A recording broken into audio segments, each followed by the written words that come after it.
थे तुम 20 साल से? अपने घर।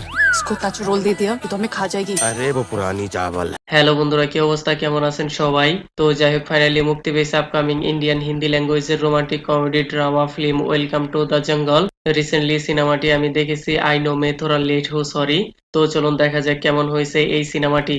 তো ভাই সাহেব, এই সিনেমার কাস্টিং এর মধ্যে কেউ কমি খুঁজে বের করতে পারবেন না, কিউকি পুরা আদা বলিউড এইখানে বহুত সারে অ্যাক্টর রয়েছে এই সিনেমার কাস্টিং এ।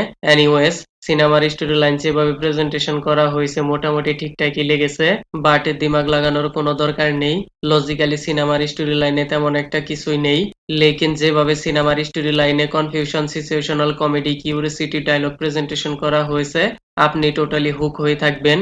মূলত সিনেমার স্টোরি লাইন একদমই ফেক। আই মিন, এই সিনেমার ভিতরে আরেকটি নতুন সিনেমা তৈরি হচ্ছে সেইটা, বাট যে লোকেশনে তৈরি হচ্ছে ওইটা রিয়েল। আর রিয়েল লোকেশনে এই ফেক মুভির চক্করে রিয়েল ভিলেনের সাথে টক্কর হয়ে যায়, দেন তাদের সাথে কি কি হয় এইসব কিছু জানতে আপনাকে পুরো সিনেমাটি দেখতে হবে। সত্যি বলতে কি ভাই, এই সিনেমার ফার্স্ট হাফের থেকে এর সেকেন্ড হাফ অনেকটা ইন্টারেস্টিং মনে হয়েছে। তারপরও ফার্স্ট হাফে থোড়া বহুত comedy, character build up, situational dialogue আপনাকে এন্টারটেইন করবে। আর পুরা গ্যাং যখন রিয়েল লোকেশনে পৌঁছে যায় তখন থেকে শুরু হয় আসলি কমেডি। কনফিউশন, এমন সিচুয়েশন ক্রিয়েট করা হয়েছে, you can feel comic time.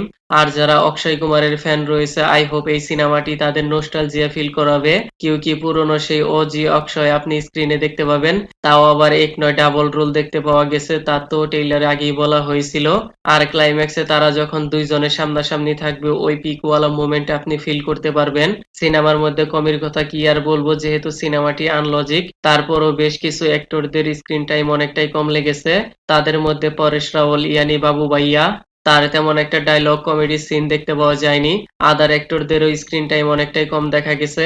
তারপর এইখানে তারা দুইজনে লিড হিরোইন হওয়ার পরও তাদের তেমন একটা ডায়লগ পোটেনশিয়াল দেখতে পাওয়া যায়নি, জাস্ট তাদের গ্ল্যামার প্রেজেন্টেশনের জন্য হয়তো রাখা হয়েছিল।